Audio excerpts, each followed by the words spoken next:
Hey everyone, and welcome to a video on how to add tags to your YouTube videos. This is going to be a very straightforward video. So if you're looking for how to research your videos or how to find keywords that are going to be really good for your videos, you want to look further down in this playlist because I do cover that in another video. But this video is just on how the heck do you add tags to your YouTube videos.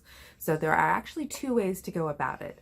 The first is when you're uploading the video, and second is if you've already uploaded the video but you didn't add tags or you didn't see the option to add tags, I'm going to show you how to go back into YouTube Studio and add tags at that point. All right, so let's get started. Let's go to the screen share. All right, so here we are on my YouTube channel page. Just go to the top here, go to upload video, and then wait forever for it to load. It did take a long time this day. Just click on select files, choose your file. I just really quickly grabbed one of my video assets real quick because it's real small.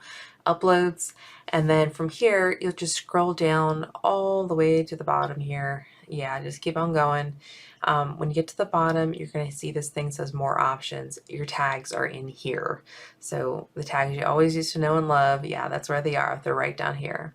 So magic video editing, we're done. You click next, next, get all your settings the way you want them to, and hit save. Okay, so this is the second way to do it. Just kind of ignore what I'm doing here, but you just want to go to the details button, the little pencil, and then once you scroll down from this page, you're going to see your tags in here to edit. So super easy, super simple. Just remember to type them in and hit comma afterwards, and you'll be all set. Alright guys, that's going to be it. I do appreciate it when you give a like and a subscribe because it does make the YouTube gods happy and it does help boost the video in rankings and all that good stuff, which is kind of why everybody asks you to do it. So that's me. I appreciate your time. Thanks so much. Take care. Bye.